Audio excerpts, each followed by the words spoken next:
मैं बड़े ध्यान से सुन रहा था जो कुछ अपने कंधे, कंठ और झुकी हुई पनीली आंखों से कभी कभी मुझे देखकर सोनल कह रही थी। मुझे पता तो था ही कि सोनल दिल्ली में है, पर कहाँ है ये पता नहीं था। मैं भी दिल्ली में ही रहता हूँ। रोहिणी में 3 बेडरूम का एक फ्लैट शादी से पहले ही खरीद लिया था और माँ बाबा के साथ सपत्नी वहीं रहता हूँ। मैं एक मल्टीनेशनल कंपनी में उच्च पद पर नियुक्त हूँ।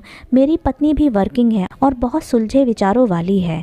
बड़ी मेहनत से हम दोनों ने बेटे अयान के एडमिशन की तैयारी करवाई और दिल्ली के एक नामी गिरामी स्कूल जिसका बोर्ड रिजल्ट तकरीबन 100% रहता है, वहां एंट्रेंस दिलवाया और उसका सिलेक्शन भी हो गया। पेरेंट्स को इंटरव्यू के लिए बुलाया गया तो मेरे हर्षायुक्त आश्चर्य की सीमा न रही। हमारा इंटरव्यू लेने वाली सीनियर हेड सोनल मिश्रा थी। मैं उन्हें तुरंत पहचान गया। रत्ती भर भी बदलाव न आया था सोनल में। वही छरहरा लंबा कद, गोरा रंग और मधुर मुस्कान, पर पता नहीं क्यों मुझे उसकी आंखों में कुछ ऐसा दिखा जिसे देखकर एहसास हुआ कि वो अंदर ही अंदर एक भयानक जंग लड़कर आई हो। मैंने अपनी पत्नी से सोनल का परिचय करवाया और सोनल को घर आने के लिए बोला। सोनल ने कोई श्रृंगार न किया था, यहाँ तक कि मंगलसूत्र भी नहीं पहना था। सोनल मिश्रा कॉलेज में मेरी अच्छी दोस्त थी, पर हम दोनों हमेशा साथ ही दिखते थे। पर दोस्ती को छोड़कर और कोई रिश्ता ना था हमारे बीच। हालांकि मैं सर्वगुण संपन्न सोनल को बहुत पसंद करता था, पर मैंने ये बात कभी सोनल पर जाहिर न होने दी थी। मैं भावुकता में बहकर एक अच्छी दोस्त खोना नहीं चाहता था और शायद यही हिचक सोनल के साथ भी थी, क्योंकि मैंने अक्सर उसकी आंखों में कुछ तैरता हुआ महसूस किया था जो सतरंगी चमक के लिए होता था। फिर मैंने सीए करके नौकरी कर ली और सोनल बनस्थली से पीएचडी करके चली गई। उसके बाद कुछ दिन तो फोन पर बात होती रही, फिर वो भी कम होते होते बंद ही हो गई। पर आज सोनल को देखकर पुरानी सारी बातें ताज़ा हो गईं। मैंने सोनल को अपना फ़ोन नंबर दिया और अपनी पत्नी सुधा के साथ घर लौटाया। सुधा सोनल से मिलकर बहुत खुश थी। आखिर अब उसके बेटे को उसी स्कूल में जाना था जहाँ की सीनियर हेड अब हमारी पारिवारिक मित्र बन गई थी। अगले दिन मैंने सोनल को ऑफिस से फ़ोन किया। सोनल ने तुरंत फ़ोन उठाया और बोली, हाँ सुयश, गुड मॉर्निंग, कैसे हो तुम? मैं जानता था कि सोनल हमेशा सीधी बात करना ही पसंद करती थी। उसे घुमा फिरा कर बात करना बिल्कुल पसंद नहीं था और मेरा भी यही स्वभाव था। सो मैंने कहा, सोनल मैं तो ठीक हूँ, पर तुम मुझे कल ठीक नहीं लगी। इतने सालों के बाद भी तुम्हें देखकर मैं तुम्हारे दुख, सुख और चिंताएं महसूस कर सकता हूँ और उसी हक से पूछ रहा हूँ कि क्या बात है, क्यों तुम कल मुझे नॉर्मल नहीं दिखी? देखो, हम बहुत अच्छे दोस्त हैं और इसीलिए हमारी दोबारा मुलाकात हुई है, तो फिर आपस में पर्दा क्यों? तुम आज भी पहले की तरह मुझसे बेझिझक अपनी सारी बातें शेयर कर सकती हो। इतना विश्वास तो होगा तुम्हें मुझ पर।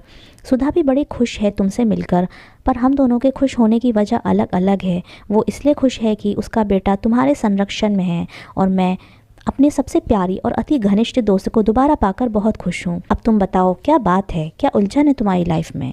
पहले की तरह हम दोनों अब भी मिलकर सारी उलझन सुलझा लेंगे। सोनल चुपचाप सुनती रही और मेरे चुप होने पर धीरे से बोली, सुयश, मैं फ़ोन पर नहीं बता सकती। हम शाम को कहीं मिलते हैं, फिर बात करते हैं। अभी मैं थोड़ा बिजी हूँ कहकर उसने बाय कहकर फ़ोन रख दिया। मैं सोचने लगा कि कोई ना कोई बात तो है जिसकी वजह से सोनल अपसेट है।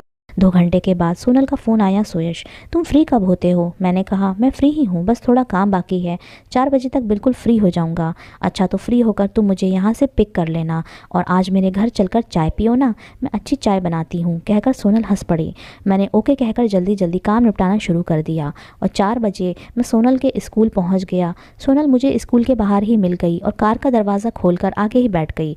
थोड़ी बहुत औपचारिक बातें होती रहीं और फिर सोनल का घर आ गया। पर्स से चाबी निकालकर सोनल ने दरवाज़ा खोला और हम दोनों घर के अंदर आ गए। सोनल का घर काफ़ी बड़ा और सुरुचिपूर्ण ढंग से सजा हुआ था। मुझे अच्छी अनुभूति हुई और मैं एक सोफे पर बैठ गया। सोनल पानी लेकर आई और ट्रे टेबल पर रखकर बैठ गई। तभी मेरी नज़र एक दीवार पर लगे बड़े से फ्रेम में लगी तस्वीर पर पड़ी। अरे, ये विनीत है ना? मैंने सवालिया नज़रों से सोनल को देखते हुए पूछा तो उसने आंखें नीची करके धीरे से कहा, हाँ ये विनीत ही है सुयश, पर अब वो मुझे छोड़कर जा चुका है। सोनल की आंखों में एक हल्की सी नमी तैर उठी थी, पर मैं ये धक्का ना सह सका और बड़ी देर तक मेरे मुंह से कोई आवाज़ ना निकली। समझ में ही नहीं आया कि सोनल से क्या कहूँ, उसे दिलासा दूँ या इतना बड़ा दुख सहकर संयत रहने पर उसकी तारीफ करूँ। थोड़ी देर बाद मैंने ही पूछा, ये कब हुआ सोनल और ऐसी घड़ी में भी तुमको मेरा ख्याल ना आया, कम से कम बता तो देती। सोनल फीकी सी हंसी हंसकर बोली, मैंने तो तुम्हें अपनी शादी के बारे में भी कहाँ बताया था सुयश, फिर ये क्या बताती, और तुम्हारा कोई कॉन्टैक्ट नंबर भी नहीं था मेरे पास। विनीत तो शादी के 2 महीने बाद ही कारगिल की लड़ाई में शहीद हो गए थे, पर तुम तो देख ही रहे हो कि मैंने उनकी फोटो पर कोई माला नहीं चढ़ाई है, क्योंकि वो मेरे लिए अभी भी जीवित हैं और मेरे साथ ही हैं। मेरी आंखें भर आईं, पर सोनल बिल्कुल शांत थी, जैसे सच में कुछ हुआ ना हो। मुझे लगा शायद यही वजह हो जिसने सोनल की आंखों में अवसाद भर दिया हो। उसकी मेड आ गई थी, सो सोनल ने उसे चाय नाश्ता बनाने को कह दिया और फिर मुझसे बोली, विनीत का सिलेक्शन आर्मी में हो गया था और शादी के तुरंत बाद ही वो चला गया था।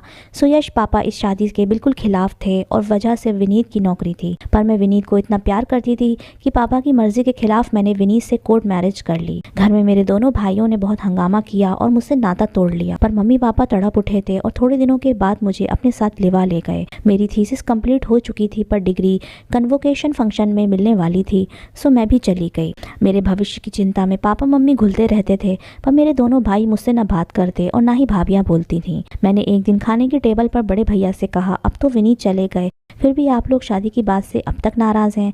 मैंने अपनी सोनी कलाइयाँ उनकी तरफ बढ़ाते हुए कहा, देखिए, मुझे जिसकी वजह से आप लोग नाराज़ हैं वो मुझे छोड़कर जा चुका है, अब तो अपनी नाराज़गी ख़त्म कर दें आप लोग। पर भैया बिन कुछ बोले उठकर चले गए। उस रात किसी ने भी खाना न खाया और दोनों भाभियाँ मुझे नाराज़गी से देखती रहीं, क्योंकि उनके पति भूखे ही पेट सो गए थे। मैं अपराध बोध के कारण अपने कमरे में सिमट गई और बाहर कम ही निकलने लगी। तभी कन्वोकेशन लेटर आ गया, पर मैं नहीं गई। 1 हफ्ते के बाद मेरी डिग्री मुझे पोस्ट ऑफिस से मिल गई, तो मुझे लगा कि अब मैं जॉब के लिए अप्लाई कर दूंगी और बिजी कर लूंगी खुद को। मैं रोज़ वैकेंसी देखने लगी और अपनी CV भेजने लगी। एक दिन इसी स्कूल से मुझे इंटरव्यू के लिए कॉल लेटर मिला और फ़ोन पर टाइम और डेट फिक्स कर दी गई। घर का माहौल बहुत ख़राब रहने लगा था और इसकी वजह मैं थी। ये सोचकर मुझे बहुत आत्मग्लानि होती और मन करता कि तुरंत वो घर छोड़कर अपने घर चली जाऊं।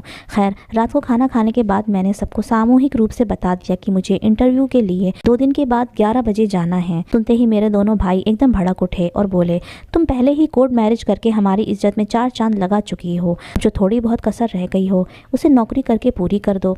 मैंने कहा, भैया, मैंने पढ़ाई घर में बैठने के लिए नहीं की है, मैं इंटरव्यू देने ज़रूर जाऊंगी, चाहे आप लोगों की मर्जी हो चाहे ना हो। मैं अपने फैसले खुद लूंगी, आप लोग अपनी मर्जी मुझ पर थोपने की कोशिश ना करें।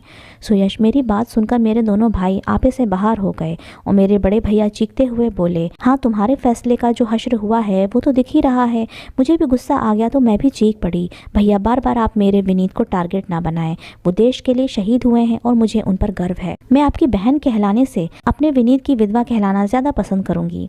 छोटे भैया आपे से बाहर हो गए और उन्होंने एक थप्पड़ मेरे गालों पर जड़ दिया। मम्मी रोने लगी और पापा क्रोध से भर उठे। मैं ये अपमान बर्दाश्त न कर सकी और आग्ने आंखों से दोनों भाइयों को देखते हुए उठकर अपने कमरे में चली गई। मैंने अपना सामान पैक किया और सोच लिया कि सुबह मैं अपने उस घर में चली जाऊंगी जिसमें मैं अपने विनीत के साथ रहती थी। मैंने अपने कमरे की लाइट्स ऑफ कर दी और पर्दा खींचने खिड़की के पास पहुंची तो मैंने देखा बाहर बरामदे में मेरे दोनों भाई मम्मी को समझाने की कोशिश कर रहे हैं। वो लोग कह रहे थे कि मेरी दूसरी शादी कर देनी चाहिए क्योंकि इसी में सबकी भलाई है। मम्मी बिल्कुल भी तैयार नहीं थी और कह रही थी कि अभी ये मुमकिन नहीं है, पर छोटे भैया कुटिलता से चीखकर बोले कि उसकी शादी नहीं करोगी तो क्या करोगी मम्मी? क्या जिंदगी भर इस बोझ का लोटा अपने सिर पर रखे रहोगी? और पापा के जाने के बाद पंडित जी पगड़ी के साथ ये लोटा भी हम दोनों के सर पर रख देंगे। बड़े भैया, आप रिश्ता देखना शुरू करो, मैं भी देखता हूँ, कोई ना कोई तो मिल ही जाएगा। कुंवारी लड़की से ज़्यादा इज्जत जाने का खतरा विधवा लड़की से होता है। मम्मी पापा तो अपनी ज़िंदगी जी चुके हैं, सो इनके लिए इज्जत क्या और बेइज्जती क्या, पर हमारे सामने तो पूरी ज़िंदगी पड़ी है। जो लड़की घर वालों की मर्जी के बिना कोर्ट मैरिज कर सकती है वो कल को किसी न किसी के साथ भाग भी सकती है। सुयश मेरा संयम जवाब दे गया और मैं अपने बिस्तर पर गिरकर रोने लगी और पूरी रात रोती रही। सुबह उठते ही मैंने अपनी अटैची लेकर पापा मम्मी के कमरे में पहुंची। मैंने उनसे कहा, मैं अपने घर जा रही हूं और अपने दोनों बेटों को बता दीजिएगा कि भागकर नहीं, आप सबको बता के जा रही हूं। पापा ने कुछ कहने की कोशिश की पर मैं उन्हें कुछ बोलने का मौका दिए बगैर बाहर निकल आई और ऑटो लेकर अपने घर आ गई। छोड़ दिया वो घर जिसमें मेरा जन्म हुआ था, वो आंगन जहाँ खेलती कूदती, गुड्डे गुड़ियों का ब्याह रचाती और झूला झूलती हुई बड़ी हुई थी। बहुत बहुत दुख हुआ था मुझे उस वक्त, पर अब सोचती हूँ लगता है कि मैंने बिल्कुल सही फैसला लिया था। तभी नौकरानी चाय नाश्ता लेकर आती दिखी तो सोनल चुप हो गई और चाय निकालने लगी। नौकरानी के जाने के बाद सोनल बोली, लो चाय पियो सुयश, और अपना कप लेकर सोफे पर पालती मारकर बैठ गई। फिर बोली, सुयश मैंने इंटरव्यू दिया और सिलेक्ट हो गई। मैंने तुरंत ही ज्वाइन कर लिया और नियति को स्वीकार करके अपने आधे अधूरे जीवन को थोड़ा व्यवस्थित करने में लग गई। मुझसे मिलने कभी वहाँ से कोई नहीं आया। मम्मी पापा को उन दोनों कंस जैसे भाइयों ने आने नहीं दिया होगा और किसी के आने का सवाल ही नहीं उठता। एक दिन मम्मी का फ़ोन आया कि तुम्हारे पापा की तबीयत ख़राब है और वो बार बार तुम्हारा नाम ही ले रहे हैं बिटिया, हम तो मजबूर हैं पर तुम आकर अपने पापा से मिल जाओ। मैंने हाँ कर दी और ख़ुद को वहाँ की हर परिस्थिति से लड़ने के लिए तैयार करने लगी। स्कूल की छुट्टी के बाद मैं पापा से मिलने निकल पड़ी और घर की दशा देखकर बहुत चक्की रह गई। बाहर के लॉन का बड़ा गेट हट चुका था और लॉन के बीच में एक 5 फुट ऊंची दीवार बन गई थी, मतलब लॉन का पार्टीशन हो चुका था। बड़े गेट की जगह दोनों तरफ एक छोटे छोटे गेट लगे थे। मैं पहले गेट के अंदर घुसी तो मम्मी बैठी दिखी और मुझे देखकर रोने लगी। मैंने उन्हें चुप कराया और पापा के बारे में पूछा। मम्मी ने रोते हुए बताया, तुम्हारे पापा छोटे भाई के साथ रहते हैं और मैं बड़े के। मैं अंदर पानी लेने आई तो बड़े भैया के कमरे से टीवी चलने की आवाज़ आ रही थी। बड़ी भाभी ने मुझे देखकर अनदेखा कर दिया।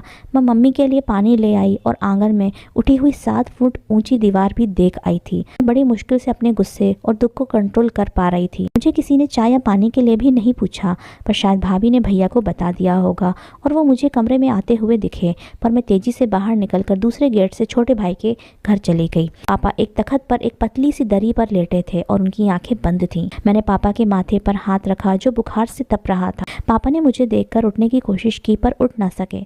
छोटी भाभी शायद पकौड़े बना रही थी।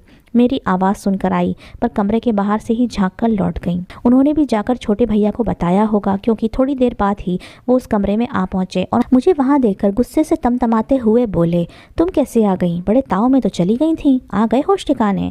मुझे पता था कि एक दिन तुम ठोकर खाकर रोती बिलखती खुद ही चली आओगी, पर तुम्हारे लिए इस घर के दरवाजे तुमने खुद ही बंद किए हैं। अब यहाँ आने की कोई ज़रूरत नहीं है। मैं उनकी तरफ देखकर हंस पड़ी और बोली, आप लोगों ने घर का बंटवारा कर लिया और मुझे बताया तक नहीं? क्यों नहीं बताया मुझे? ये हम दोनों भाइयों के बीच की बात है, तुम्हारा इससे कोई लेना देना नहीं है। तुम निकलो यहाँ से और अब कभी मत आना। मैं अंदर ही अंदर अपनी रुलाई को रोकते हुए बोली, मुझे मेरा हिस्सा चाहिए। मैं अपना हिस्सा लेने आई हूँ और उसे लिए बिना मैं 1 इंच भी हिलने को तैयार नहीं हूँ। आप लोगों के लिए यही अच्छा होगा कि शराफत से मुझे मेरा हिस्सा दे दें। अचानक छोटे भैया आंगन की दीवार के पास जाकर खड़े हुए और बड़े भैया को आवाज़ लगाते हुए बोले, भैया सोनल अपना हिस्सा मांगने आई है और जमकर बैठी है, कहती है हिस्सा लिए बिना नहीं जाएगी। आप इधर आ जाओ। 5 मिनट बाद ही बड़े भैया आ गए और दहाड़ते हुए बोले, कौन सा हिस्सा? कैसा हिस्सा चाहिए तुम्हें? इस प्रॉपर्टी का टैक्स हम भरते हैं, रंगाई पुताई हम करते हैं, कभी पूछा है कि उसमें कितना खर्च आता है? मुंह उठाकर चली आई हिस्सा लेने। मैंने पापा की तरफ देखकर कहा, कैसी देखभाल करते हैं आप लोग, वो तो मुझे दिख ही रहा है। मुझे मेरा हिस्सा दे दे, मैं चली जाऊंगी, पर अपना हिस्सा लिए बिना यहाँ से हिलूंगी भी नहीं और ज़रूरत पड़ी तो कोर्ट तक जाऊंगी। मेरी बात सुनकर दोनों भाई आग बबूला हो उठे और अनाप शनाप बोलने लगे। दोनों भाभियाँ भी आ गईं और बोली, कैसा कलयुग आ गया है, मैं तो मरते मर जाऊँ पर अपने भाइयों से कभी हिस्से की बात न करूँ। दूसरी बोली, सही कहा जीजी, बेशर्मी की हद है ये तो। बड़ी देर तक दोनों भाई चुप रहे और फिर एक साथ मशवरा करने अंदर चले गए। थोड़ी देर बाद वापस आकर बड़े भैया ने कहा, ठीक है, ऊपर वाले दोनों कमरे तुम्हें दे देंगे, वही तुम्हारा हिस्सा है, पर सीढ़ियाँ तुम्हें खुद ही बनवानी पड़ेंगी नीचे आने के लिए, क्योंकि हम तुमको इस घर में नहीं आने देंगे। बाहर से सीढ़ियाँ खुद बनवाओ और उसी से अपना आना जाना करो। हमसे तुम्हारा कोई मतलब नहीं है और ना तुम कभी नीचे आना ना हम लोग कभी ऊपर आएंगे। इससे ज़्यादा कुछ नहीं हो सकता। जो कहना था वो कह दिया हमने, अब तुम चलती बनो यहाँ से और दोबारा कभी अंदर आने की हिम्मत भी मत करना। तुम मर चुकी हो हमारे लिए। मैं उनकी बात सुनकर हंस पड़ी और बोली, मुझे ऊपर के 2 कमरे नहीं चाहिए। भैया चीख कर बोले, तो क्या पूरा घर दे दें तुम्हारे हवाले और हम लोग पेड़ के नीचे रहने लगें? तुम कलंक हो बहन के नाम पर। पूरी दुनिया में तुम जैसी कोई दूसरी बहन ढूंढे भी ना मिलेगी। जो दिया जा सकता था वो दे दिया, अब दफ़ा हो जाओ यहाँ से। सुयश, मेरी बहुत देर से जबरन रोकी हुई रुलाई फूट निकली और मैंने अपने दोनों हाथ जोड़कर अपने हिस्से में मम्मी पापा को मांगते हुए कहा, भैया बिटिया, मुझे आपके घर में से 1 इंच भी नहीं चाहिए। मेरे हिस्से के एवज में मुझे मम्मी और पापा को दे दीजिए। बस मैं उनको लेकर चली जाऊंगी और दोबारा लौटकर कभी नहीं आऊंगी। मेरी बात सुनकर दोनों भाइयों का मुंह आश्चर्य से खुला का खुला रह गया। उनके बोल ना फूट रहे थे और मैं पापा का सामान पैक कर रही थी। मैंने मम्मी का सामान भी पैक कर लिया और उनके लड्डू गोपाल, जिनका भोग लगाए बिना वो पानी तक न पीती थीं, उनको भी अलमारी से पैक करने के लिए उठाया। पर मम्मी ने अचानक मेरे पास आई और लड्डू गोपाल को मेरे हाथ से छीनकर आंगन में फेंकते हुए बोली, चलो बिटिया, ये लड्डू गोपाल यहीं रहेंगे और भूखे प्यासे पड़े रहेंगे। सामान के नाम पर बस कपड़े ही थे, सो मम्मी पापा को लेकर मैं चली आई। दूसरे दिन पापा को डॉक्टर को दिखाया और 1 हफ्ते में वो भले चंगे हो गए। अब वो लोग बड़े सुकून से मेरे पास रहते हैं और उनको अपने पास लाकर मैं भी बहुत खुश हूँ। आजकल मथुरा वृंदावन गए हैं, परसों आ जाएंगे। सोनल सारी कहानी सुनाकर चुप हो चुकी थी।